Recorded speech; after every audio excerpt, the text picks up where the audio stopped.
The following program is a special presentation of the Big Ten Network, produced in association with the University of Wisconsin. He's a hometown Madison boy who grew up amidst the bustle of the UW campus, and now he has become one of the most influential governors in America, as well as a man who might very well hold the basketball scoring record at the UW Shell, and he joins us next, so stay here.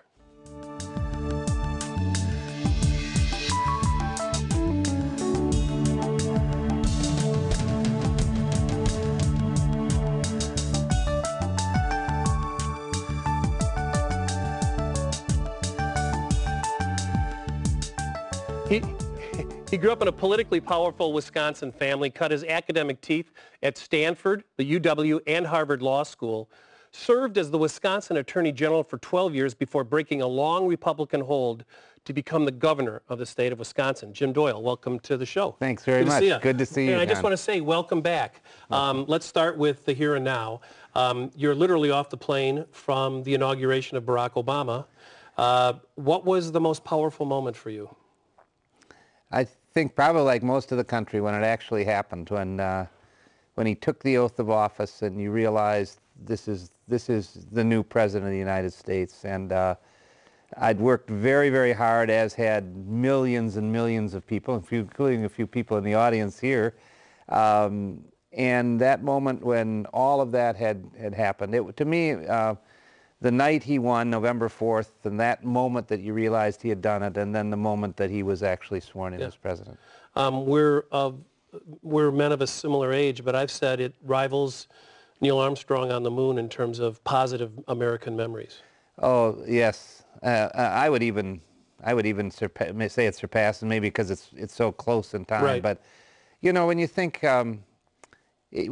of what's happened and how we came to this, and even 2 years ago, when he first announced, I don't think people thought this could happen. Right. He's an extraordinary person, was a great candidate, but even more than that, I think what he did was he had an ability to bring out the best in America. America turned out to be an extraordinary country. I agree. What was the most surprising moment for you, where it took your breath away a little bit? Because you've been to inaugurations before. The pomp and, frankly, the patriotic spirit at an inauguration, regardless of the party, is a pretty powerful thing. What surprised you as a veteran of inaugurations? Well, for me, of course, this was really special because I know him, and so it was very personal, too. And for me, personally, it was just a moment after all of the inaugural balls were over. I was fortunate enough to be invited with a fairly small group of people to the White House, which was his first night of coming to the White House. And so I'd been at the balls, I'd been doing all the partying stuff, but then my wife Jessica and I went to the White House, and we were in with a pretty small group of people, including mostly his family, and I had my back to the door, and I was talking to a person. He said, "You might want to turn around, the president has come in." Mm-hmm. And Barack and Michelle Obama had just walked in the room, and you realize their new house. They had just come in their new house, and they were there among friends, and dog-tired. Yeah, she was tired of those slow dances. After about the third or fourth ball, she's like, dance with somebody else. Yeah, well, although I'll tell you, he's a wonderful guy, but she would be a pretty good president, too. Right. She is smart. What's your take on him? You know him. America's just getting to know him. What's he like? You know, as a man, you know, you've played ball with a lot of guys, but just being in the room with the guy, not as a politician, but what kind of guy is he? He's really a really good person. He is what you see. I mean, what's really extraordinary, I've obviously known a lot of people in public life, right, and a lot of wonderful people in public life, but really the thing that separates, I think, sort of separates into two groups are the people that are one way when they're sitting in the public, and another way when they're just in a small group. So what you see is what you get? What you see is exactly what you get. He is unflappable, he is cool, he is brilliant, he's down to earth, he's thoughtful, considerate. What will he have to be on guard for? He's young. He hasn't spent a lot of time in Washington, and I'm not looking to tarnish the glow, but what are we going to have to understand about what he has to do so that expectations are managed from both sides of the aisle? He's going to have to make really hard decisions. Are the Democrats going to be harder to handle than the Republicans? In some ways. It struck me that that's why he picked Rahm Emanuel, is just to deal with the Democrats. I think there's a lot of truth to that. I do think it's, from my perspective, really good that he has Democrats. With Republicans, we would probably already immediately, just in the nature of things, be off into the fighting. But there's no doubt there will be Democrats that will want to push him further to the left. And I just think what I hope everybody in the country is ready to do is give him time, exercise patience, and know he's going to make a lot of decisions that you're not going to like. Aside from being the first African-American president, he's also an interesting character in that he's not just a Democrat, he's a Chicago Democrat. And that's a different breed of Democrat. As evidenced, I would argue, by the discipline of his campaign, Chicago Democrats, and perhaps to a certain extent Boston Democrats, understand power and how to use it pretty well. And I'm saying that as, frankly, as a positive more than a negative. Obviously, there's been some stories out of Illinois this year that don't accrue well to Illinois Democrats. But having come up through that Chicago Democratic Party, how does that prepare him for the presidency? I think, and by the way, I think your characterization is really a fair one. And unfortunately, right now, the idea of Chicago politics has this really bad ring to it, for good reasons. But there's a lot of positives that come out of that old kind of politics. There's no question. Coalition building? It's coalition. You bet. It's learning that who's your enemy today may be your friend tomorrow. You watch Barack Obama right now. He never makes a lasting enemy. People will have a fight with him, but he never takes it personally. He never builds up a big resentment. He never attacks anybody personally, because he understands that that's a person, just in sheer political terms, that's a person that you might need their vote down the line. So I think he learned that in Chicago politics. And, you know, we're close enough to Chicago where we get a sense of it. They're pretty practical in terms of political activity. They get stuff done. Well, you look at Chicago, you look at Mayor Daley, Absolutely. and you look at that city now, and it's a great city, and it's a beautiful city. Having said all that, one of the really good things about Barack Obama is he came up through Illinois politics, but he's not part of Illinois politics. He was able to learn all of that, get very high marks in the Illinois legislature by old-time Democrats and old-time Republicans for being able to understand it. But he didn't get bought into that, where he clearly is able to rise above it. He stayed a little bit above it on his way through it, too. Which I think is one of his great strengths. He does say, I wouldn't necessarily say above, but he is a person who's a little bit of a part, and he's a very keen observer. Brilliant use of the language and ability to observe and see and describe what's going on. Pretty refreshing after the last 8 years. Wow. Hey, when we come back, there's been a lot of talk about post-racial America, and your family has a special viewpoint on that, which I'd love to talk about, okay? Sure. We'll be right back.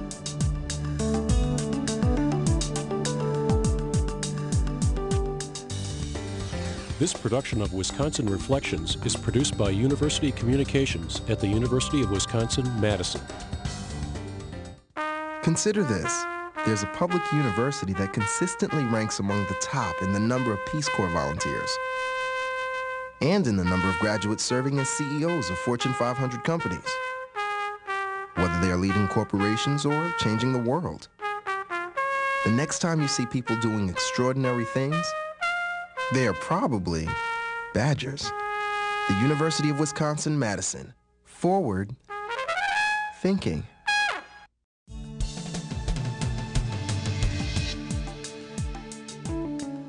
Governor Jim Doyle back with us here on the Big Ten Network here from Madison, Wisconsin, his hometown. We're going to talk a little bit about higher education and the Big Ten and such with you, but again, because you're just back from a pretty momentous American event, the inauguration of Barack Obama, from a personal level, having a man of color in that office has to be have a profound effect on you and your wife, because you have two adopted sons, Gabe and Gus. I remember watching Gus play ball at Madison West, one of their great teams, who are African American. So your family has been acutely aware of where America is on race. How did this all feel to you and your family, your sons, and Jessica? Well, it was wonderful for us. I mean, it was wonderful, and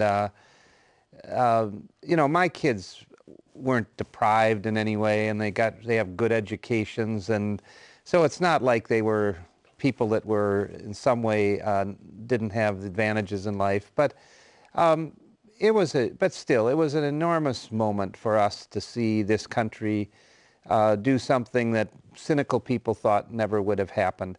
I have a 9-year-old grandson, African American. Looks like his most prized possession is a picture that he has with Barack, the two of them standing there together, and what it means for him. And you know, I asked him once, why is it so important that, because he's a total Barack-o-maniac, I said, why is it so important that Barack become president? And I thought maybe I was going to get some racial thing, you know, the first African American. Instead, all I got was, I think he'll work really hard for us. So, you know, out of the wisdom of a 9-year-old or 8-year-old when he said it was, you know, it wasn't about race at all. It was about electing the best person, electing somebody of incredible intelligence and leadership qualities. And I think that's really what Barack Obama did. He rose above all of it. He got through some of the Reverend Wright things and some of the racial edges in the campaign, but he never wavered. And he, in the end, I think in America, I really like it because I think in this time of crisis, people looked and said, hey, I think we probably better get a pretty smart guy for president here, rather than, you know, I mean, that's sort of where the judgment finally came down. And he never ran on his race credentials. No. He never tried to And he was use careful not to. Right. Yeah. There is an opportunity for us, and this is a delicate matter, but Milwaukee, there are parts of Milwaukee that are terribly troubled. There are parts of Black America that need to be fixed that sometimes you feel that only Black America can fix. And I'm wondering if you think Barack Obama can have a conversation with Black America in a way that no other president has been able to have. Obviously he can, and he already is in ways. You know, I saw a black theologian talking about the reference in the inaugural speech to when President Obama talked about, from the letters of St. Paul, talked about it's time to put aside childish things. Childish things, right. And the black theologian said he was talking to the black community when he was talking about that, and he was saying it's time for us to become full-fledged Americans. And I saw a wonderful article by Will Smith. I think it was USA Today had a collection of just what did this mean, and Will Smith said, you know, I stood up and said I love America. I've always been able to say this, but now I could stand up and nobody would call me names for saying that. Right. So I think there's a huge message to Black America as there is to white and to all Americans. I was in a classroom the next day after the day when he clinched the nomination in Milwaukee of 7th grade students, a math class. And so I said, you know, do you know what happened last night? And I was sort of trying to get into how numbers really matter, because the Electoral College. And especially after the last few elections. That's exactly right. And these kids' eyes just lit up. I mean, what it meant to them. The night before, they had seen an African-American wrap up the nomination for the Democratic Party. This was just even before he became president. And I'll tell you, the scene in Washington, to see all, not only white and black, but Hispanic and gay and straight and everybody there, you know, celebrating. And that was what, and I thought when Barack's speech, when he talked about everybody coming together, the fact that he mentions gay and straight when he talks, the fact that he That's work yet to be done, you could argue. A lot of work yet to be done, but he now is uttering those words, which if you think about a president, you know, 4, 8, 12, or 50 years ago never would have happened. And then I think he's getting a lot of credit, and he deserves it, when he talked about the religious diversity and said non-believers in the group. I think that, that was a noteworthy thing. Wow, this is a guy who is really ready to include everybody. How will it manifest itself in, we're on the Big Ten Network, in Columbus, Ohio, in Madison, in the cities, where they have pockets of populations that need a new way to live and new models. How will it go from vision to execution? Well, first of all, let's not forget that he's a president who will have policies. It's not just he's a great national figure.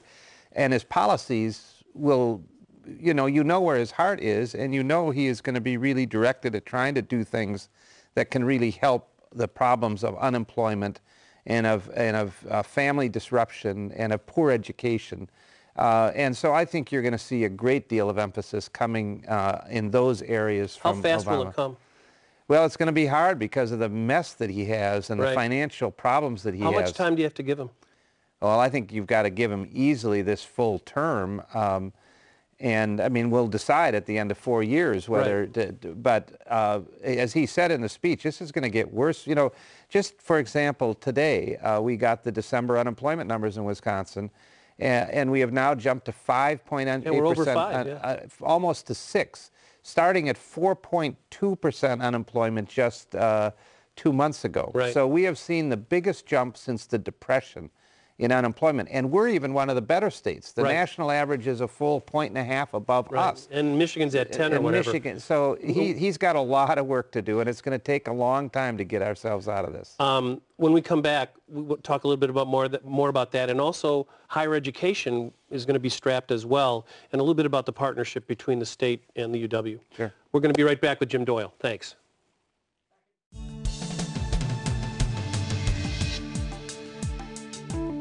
Hi, we're back in Madison, Wisconsin, on the campus of the University of Wisconsin-Madison with Wisconsin Governor and Wisconsin alum Jim Doyle.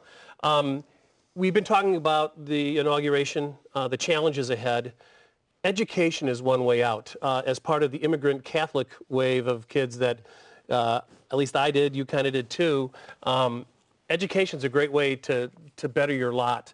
But education's got a tough road to hoe right now. In terms of higher education, the relationship of the state with the UW-Madison, what's the status of the relationship right now, and how can it get better? Not that I'm not saying it's bad, but what has to happen? Well, it's been a tremendous challenge in recent years for the cost of higher education for a variety of different reasons. I mean, one of them is what universities are just getting much more expensive.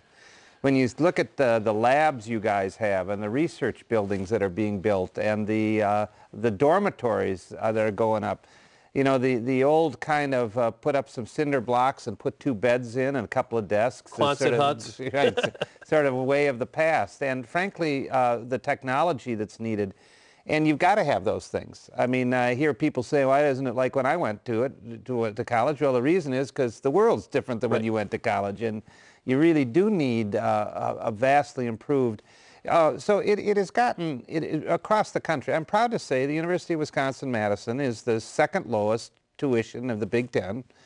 We are well below the national average and the Big Ten average. I know that may seem to the students here that may not seem possible given what you're paying, but it actually is one of the best deals in higher education that you can find. And the reason for that is because the state puts a lot of money into the university. It is one of the third biggest, it is the third after K through 12 education and medical care. The university is the third biggest level of expenditure in the state government, and particularly when you add in financial aid. So it is always a big challenge, and I'll tell you, but right now, given the huge difficult recession we're in and the cuts that are happening around the country, states are cutting kindergarten through 12th education. They're cutting higher education. I'm about to put forth a budget in a few weeks, and I am really intent on trying to make sure that we do not make the kind of cuts to education from 4-year-old kindergarten through the university that really harms people's ability to get a decent education. You know, a second grader can't say, I think I'll come back to second grade when the economy's better. Governor, is it necessarily a bad thing for the state and higher education to reevaluate their cost centers and how they're doing things and take a hard look at things? Sometimes a hard winter is good. Absolutely. And absolutely. And it is by no means is the university system or the Madison campus going to come through this difficult time unscathed. Difficult cuts are going to have to be made. Better ways to do things are going to have to be found. And they have to be part of the solution. We simply, you know, in Wisconsin, and we're sort of average among the states, But we are, because of what's happened, our budget, we have over a $5 billion deficit over the next 2 years. There's no way you can balance that without affecting the university. But that having been said, there comes a point, a line, where you really have to decide, am I going to cross over that? For example, the California is struggling with a deficit problems worse than ours. But one of their solutions involves a cut to the university that will mean that 10,000 fewer new students will enter the University of California system next year. I'm not going to let that happen in Wisconsin. I'm not going to tell an 18-year-old kid who has worked and earned their way into our university system that because we're in a recession, I'm sorry, you can't go to college, come back in a few years. What is your sense of the return on investment for the state, the people of the state of Wisconsin in UW-Madison and the system? David Ward, 2 chancellors ago, called the UW-Madison an interesting miracle in that it is a world-class university in a state whose population, frankly, shouldn't have a university this big with the reputation that it has. Is the state getting its return? And if it is, do people understand it? It is getting its return by a factor of, pick your number, 10, 20, 50. It is. But do people understand it? Because, you know, you can get elected by beating up the UW-Madison the farther north you go. You know, I really think they do. I often have to tell my friends in the university administration, I know you think everybody's beating up on you, but it's 1 or 2 legislators that are off on this kooky idea. Because people really do love the University of Wisconsin, and they love the campuses. I remember a few years ago when I was first governor, there was a big fight over the salaries for the chancellors. And they were all getting shot down, and the public was criticizing them. I said, instead of making this a big system thing, go into the communities and ask, you know, Clare or La Crosse or Green Bay or Platteville whether that particular chancellor deserves the salary. Go have hearings in those communities. They did that. The opposition completely went away. Because people really do value it. I mean, ask a community, would you rather have a university in it or not have one? When Forbes magazine recently picked Madison as the best city in the country in which to be during this recession, why is that? It's because we have the University of Wisconsin here. We're going to come back. We're going to talk basketball. Good. And I want to ask you what camel meat tastes like. Okay? We'll be back with Governor Jim Doyle. How do you know that?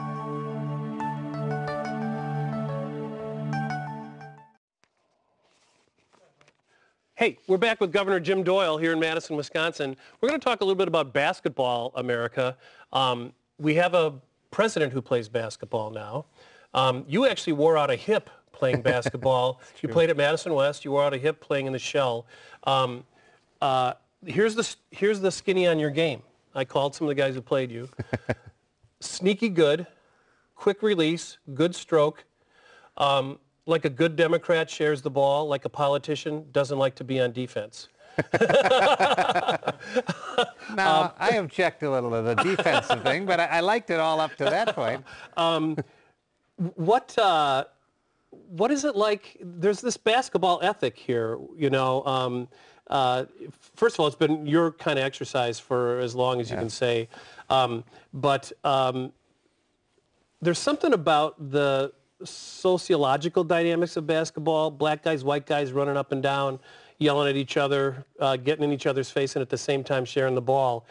That's a little bit of a metaphor, it seems to me. Is that a fair statement? I think you can tell most about the world through basketball. I think you can judge a guy real fast. And I mean, I played, through well into my 50s, I played, and for always. I mean, there were, through my 30s and 40s, I would play, and I don't exaggerate, I'd play 8, 9 times a week. I'd play every noontime. I'd play a couple of weekend games, and then I'd be in a couple of leagues in the evening as well. So I played basketball all the time. And where was Jessica with all that?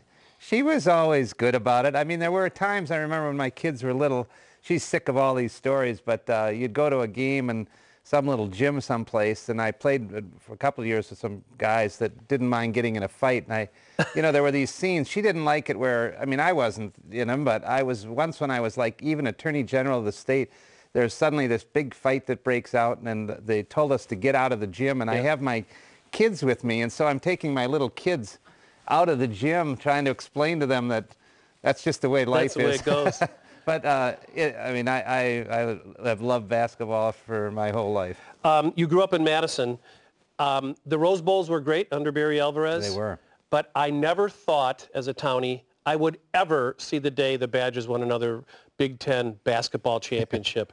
Give me your thoughts on Bo.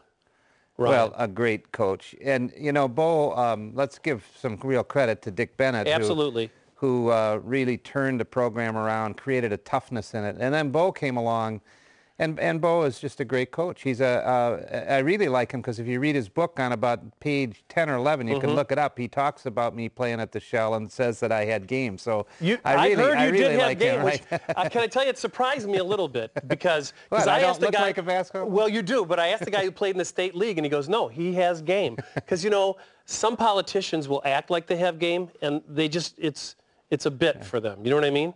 Have you played in the basketball court that is above the Supreme Court? Above the Supreme Court? The United States Supreme Court has a basketball court above really? it. No, I didn't Wizard know White that. put one in there. I had a chance to play there one time. Oh, really? It was the court above the court. It was a beautiful thing. What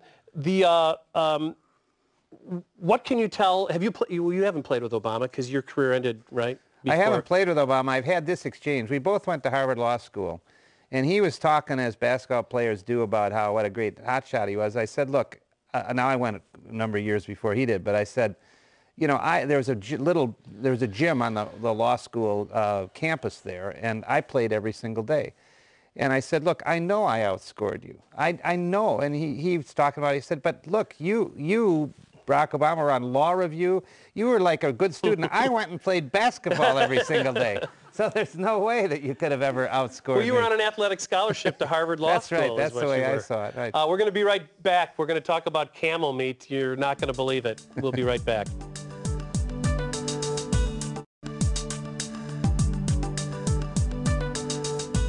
Hey, everybody, we're back. We're in Madison, Wisconsin. We have the political elite with us today, Governor Jim Doyle, hometown boy, just back from the inauguration, basketball junkie. We talked about post-racial America with Barack Obama. There's another really interesting dynamic taking place right now, and that's his concept of post-partisan America. Now, Wisconsin politics is pretty tough. Republican and Democratic parties are pretty well defined. You and Tommy went nose to nose for a long time. Is this a realistic hope that some of the divisive aspects of just plain old politics in America can be changed? It seems too much to hope for. Well, I think it's not beyond hope. I think it's really a worthy goal. I think you just shouldn't hope for too much. I mean, it's a question of moderating. It's never going to go away. There's a reason there are Democrats and Republicans. And it's not all bad. And it's not all bad, and there are different philosophies and so on. However, the kind of personal, and I'm going to try to get you, and it's not that I just disagree with you, but you're a bad person, and I believe in God, and you don't, and I care about people, but you don't. All of that kind of stuff, I think, is what the new president is really trying to get us beyond. And I think it's a very legitimate goal and something we really can hope for. Again, I don't think if the hope is that someday we're all going to say we all believe the same things, we all think the same way, we all have the same political philosophy, it's not going to happen. We're going to have two very clearly defined parties. But maybe the days of just sticking it to the other party are over. You know, for example, for many years while I've been governor, the Democrats have been in the minority in our state legislature. The Republicans took the position that they just weren't ever going to let a Democrat have a bill get passed. And now that the Democrats are in control, I really hope that they don't act that way. Yeah, they take a little, they go a little Mandela on us here, you know, and start kind of be willing to. There's another thing at work, and you know, you were, you know, in the crowd, but there was a lot of talk about some of the old retinkering the old allegiances just within the parties themselves. Restructuring the Democratic Party relationship with the teachers' unions to make public schools better. There was some, you know, and Barack Obama has been pretty direct on that in a way that historically Democratic politicians have not been. Do you think that's going to be able to happen? Obviously, they're big supporters of yours, as you know, and the Republicans have all their supporters as well, and frankly, their sources of money. But can you have more candid conversations with the alliances within your party, labor unions, where we say, hey, you guys, we have to do things better? Those are going to be the tough conversations. Well, I think so, and frankly, I think a lot of this is happening because another dynamic of what happened is not just the racial issue, it's the age issue and the age divide. And I think you see a lot of these kind of old fights and old lines sort of disappear as the players who have been involved with them sort of disappear. It's the end of the boomers. Well, it is. That's what they described it as. It is, and I think it's often been talked about in great depth, but in some ways, Barack Obama, not having come through all of the fights of the 60s, was able to have a different vision of where it should go. So I think you're going to see it all change. You could take an issue, take the issue of gay rights, for example. Clearly a totally generational issue. 30 years and younger, maybe now it's getting to be 35 or 40 and younger. It's just a totally different issue than 60 or older. Right. And so that's one of many of these kinds of issues that I think you're going to see change just because the world changes and new generations come along and they bring new ways of looking at it. And I think what we've seen here in Barack Obama, and it's one of the reason I support him, even as a guy who's older than he is, I support him because I just looked at my kids, and they're not really kids, they're young adults, but looked at them and saw what it meant to them, and I thought, you know, we probably ought to start, I ought to start looking through the eyes more of how my kids see the world. I don't know how and happy how Hillary I see the world. was about that. But, well, and you know, and she was a great candidate, I thought, but she did get caught on the other side of that line. I agree 100%. Yeah. We're going to be right back. I've been teasing Camel Meat all show long. It's still there. Don't worry.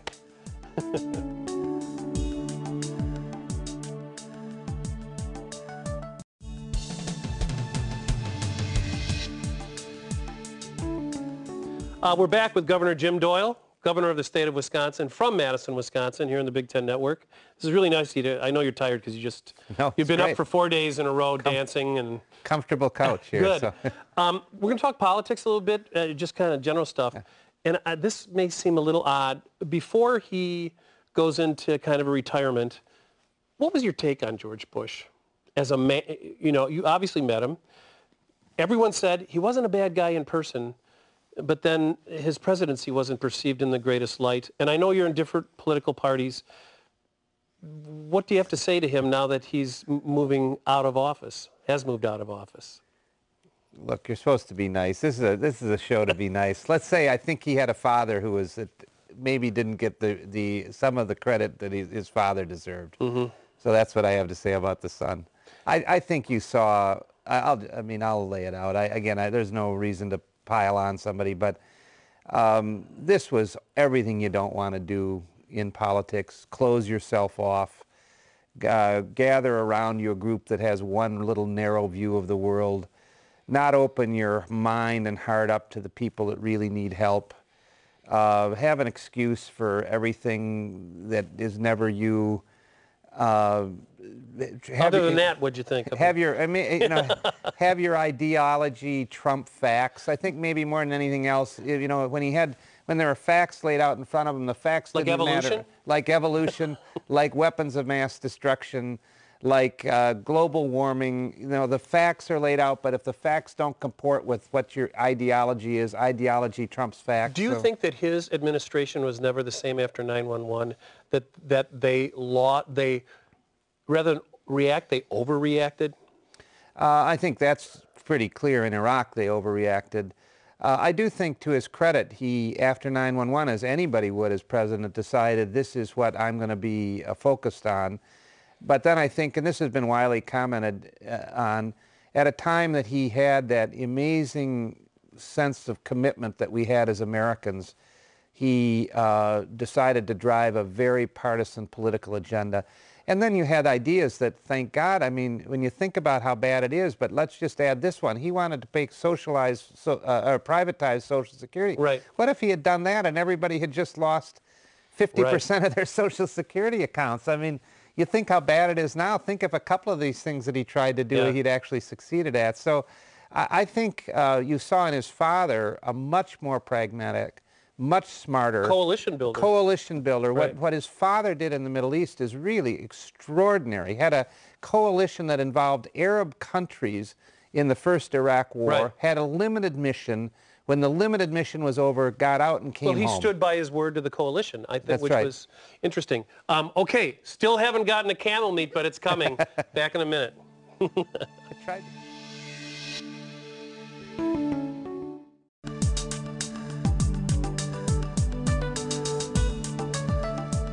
We're back in Madison, Wisconsin with Wisconsin Governor Jim Doyle. Jim, the big camel meat question. You've eaten camel meat. Often. For a good reason. Tell us about it. Well, when my wife and I graduated from the University of Wisconsin in Madison, we went in the Peace Corps, of which the University of Wisconsin-Madison is always first or second in the country in the number of volunteers. And we went to a very small village in an oasis in Tunisia in the desert. And there were days in this village where there wasn't any food at all. I mean, you were lucky if we had a couple of eggs and maybe some bread.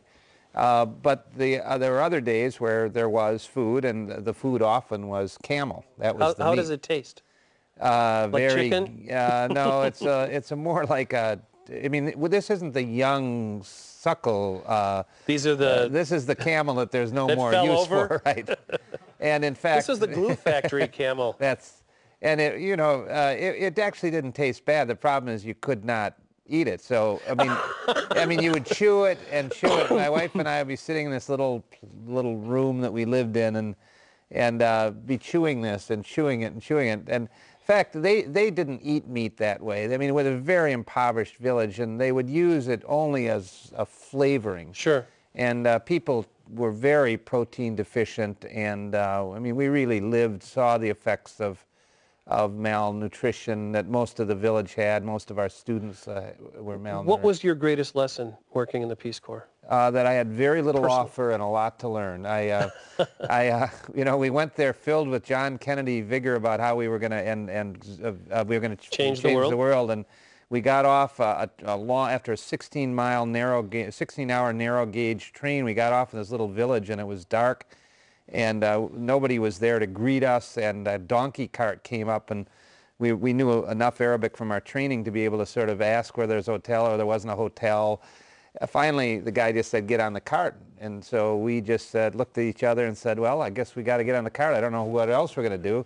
We didn't know where he was going to take her, what he was going to do, but that was sort of, that's kind of the metaphor that we had to just give ourselves over to this. And these people, it turned out, had been living on the edge of the desert for thousands of years, and we actually needed. They taught you more than. Well, they needed to teach us how to live there. Right. But at the other hand, we taught at the brand new school, and Tunisia, from the year when we were there in the late 60s to now, has gone from 40% literacy rates to over 90%. Beautiful. So we were a small little part of something that really transformed a country. We'll be right back. Right. That answered the camel meat question. This production of Wisconsin Reflections is produced by University Communications at the University of Wisconsin-Madison. For more information about the show or to be in the audience for future tapings, go to wisconsinreflections.wisc.edu. We're back in Madison with Governor Jim Doyle. Your academic career, Stanford, and Jessica, your fiancée or whatever, she's at Northwestern, and you both come back to finish your last year in college at Wisconsin. Now, someone might think that you were thinking of running for governor by doing that, but it was even then. But why did you come back, and what was Madison like then? Because you were there during some really interesting times.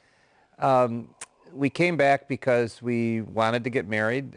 We had been, she was at Northwestern, I was at Stanford. And she was from a Republican family. She was from a Republican Mixed family, marriage. right?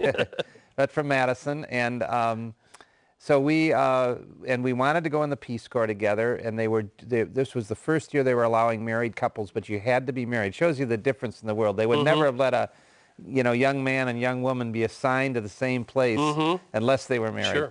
And so we got married as kids. I mean, I was 1 month after my 21st birthday. I've often thought if my kids had come to me at that point and said they're getting married, but it was a different world. And let me say, I love the University of Wisconsin. I grew up in a family where after the Catholic Church, and it wasn't by much, the University of Wisconsin was the most revered institution. Both of my parents, one from Oshkosh and one from Wausau, came here in the middle of the Great Depression and really, they went off to the war and went off to some other things, but they really never, once they came to Madison, they never left it. And that year was a year, it was just the year just before the riots and everything really started, but the political turmoil and the political ferment on the campus was enormous. Compared to Stanford, which in the years I was there was very much a very party, fraternity, very, very good school, and I loved my time there and I have wonderful friends, but it didn't have 1/10 the life that the Madison campus had going on. And you know, Madison grads and alums like to think that Madison, the academic experience at UW-Madison is a very distinctive one. Having been at Stanford, you know, grown up in Madison and had a taste of it here as a student, and Harvard, how does that Madison experience compare? Madison is such a unique mix. And you can't say it's awful because you're the governor, but... No, I mean, and I've been blessed. I've gone to wonderful schools and I've had a wonderful education. But I do think there is something so unique about the mix of the campus and the city in Madison that you really don't find anywhere else. And I say to people all over the country who say, my daughter went there, my son went there, or I think... say, do they like it? And the answer always is they loved every minute of it. I mean, this is a special place, and you know, it is why it has such great alumni loyalty. And you know, when I go around the country as governor, even people who didn't attend it will say, "Oh yes, the University of Wisconsin, Madison. That's one of the great campuses and great schools." And it is. It's just a wonderful place. 2 final questions. First one, I'd like a yes or no. Will you go to work in the Obama administration? No. I mean, I don't want. I'm not trying to. I really want to be governor of Wisconsin with a president who's really working in the same direction as we are in Wisconsin. If you could wave a magic wand, what would be the one thing you'd love to accomplish before your role as governor of this state is over? Well, I'm going to mention a couple, but they're related. We set out to make sure every kid in Wisconsin had access to 4-year-old kindergarten. Early education is a great passion of mine. And in this last year, we have now extended health insurance coverage to every child in Wisconsin. I want to make sure that kids get off to a good start in this state. And we should be very proud of what we've done in Wisconsin. We've become a national leader in health insurance coverage. We're first or second in the country. We are one of the only states that have all of our children insured. And we have one of the greatest educational systems, not without problems, but one of the greatest educational systems in the country. Well, I want to thank you for coming on, and I want to wish you well. It's not going to be an easy couple years for anyone in government and for all of us, you know, from what they're telling us. But I really appreciate you coming on, and on Wisconsin. On Wisconsin. On Thank Wisconsin. you. Thanks, everyone. Thanks, John. Thanks, Jim, very much. Thank you. Stay here and we'll...